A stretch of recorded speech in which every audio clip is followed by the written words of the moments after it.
Shalom, మీకు ఉదయకాల శుభములు. అనుదిన వాక్య ధ్యానం డైలీ బ్రెత్కు మీకు స్వాగతం. Praise the Lord. ఈ దినము కొరకు సిద్ధపరచబడిన దేవుని వాక్యము ఇర్మియా గ్రంథము 31వ అధ్యాయము 34వ వచనం. నేను వారికి దేవుడనై యుందును, వారు నాకు జనులగుదురు. వారు మరి ఎన్నడూనూ యెహోవాను గూర్చి బాధనొందుదుము అని తన పొరుగు వారికి గాని తన సహోదరులకు గాని ఉపదేశము చేయరు. నేను వారి దోషములను క్షమించి వారి పాపములను ఇక ఎన్నడూనూ జ్ఞాపకం చేసుకొనను. కనుక అల్పులేమి గనులేమి అందరూ నన్నెరుగుదురు.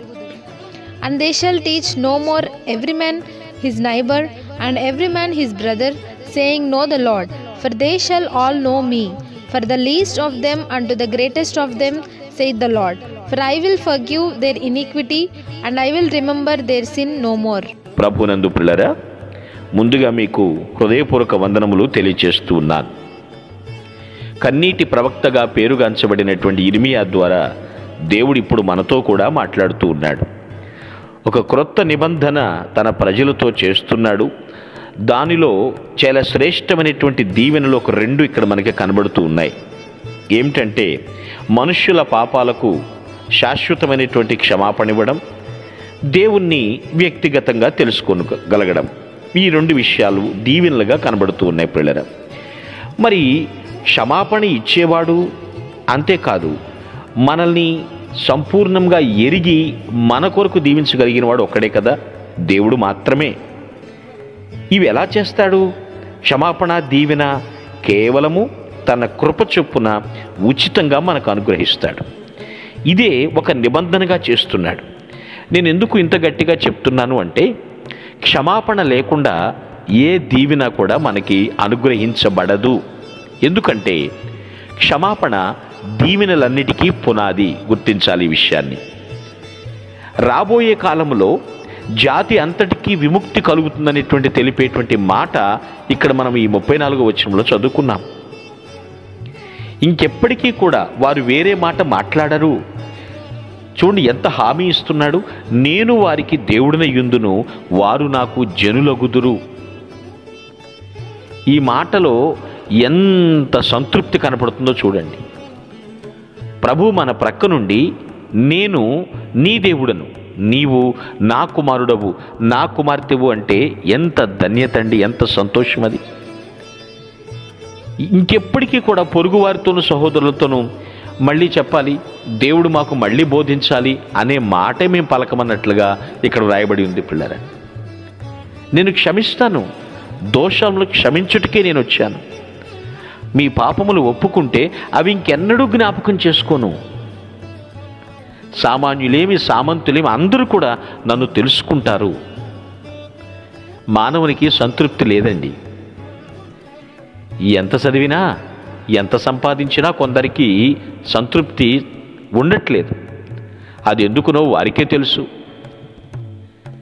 ప్రభు అంటున్నాడు, ఇదిగో క్షమించగలవాడిని నేను ఇక్కడే ఉన్నాను, దీవించగలిగిన వాడను నేను ఇక్కడే ఉన్నాను. ఇవి రెండు ఉచితం.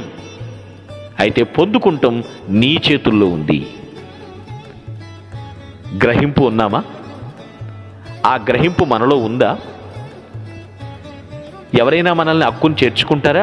నువ్వు నా కుమారుడువయ్యా, అమ్మా నువ్వు నా కుమార్తెవని ఎవరన్నా ఊరకనే ఎందుకు చెప్తారండి? మన తల్లిదండ్రులైతే మనతో చెప్తారు. మన తల్లిదండ్రులైతే మనల్ని క్షమిస్తారు, మనల్ని ప్రేమిస్తారు, మనల్ని వారసులుగా స్వీకరిస్తారు. నీకు తల్లిలా సాకుతున్న సంఘము కానీ, పరమ తండ్రిలాగా ఎప్పటికీ నిన్ను అంటిపెట్టుకునేటువంటి దేవుడు కానీ, వీరు తప్ప నువ్వు ఎవరి మీద ఆధారపడినా కూడా ఇంతే సంగతులు చిత్తగించవలను అన్నట్లుగా ఉంటుంది మన జీవితాలు. మన దోషాన్ని క్షమించగలిగిన వారి దగ్గర మనము పశ్చాత్తాపపడదాం. మనల్ని దీవిస్తాను అని భరోసా ఇచ్చిన వారి దగ్గర ఆశతో ఎదురు చూద్దాం. ఆయన ఒక నిబంధన మనతో చేస్తున్నాడు.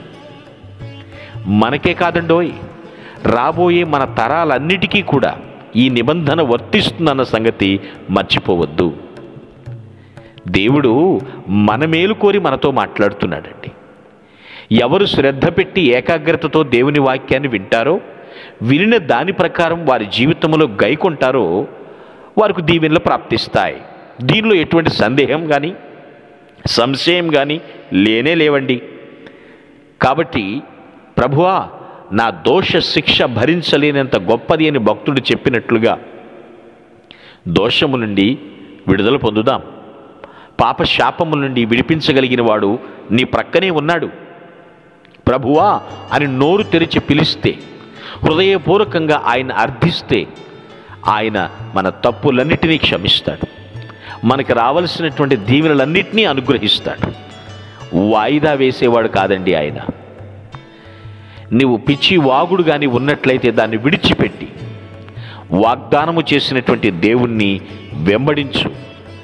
ఆయన నిన్ను వారసులుగా అంగీకరించునుగాక. మీ కొరకు ప్రార్థించుటకు మేమెల్లప్పుడూ సిద్ధం.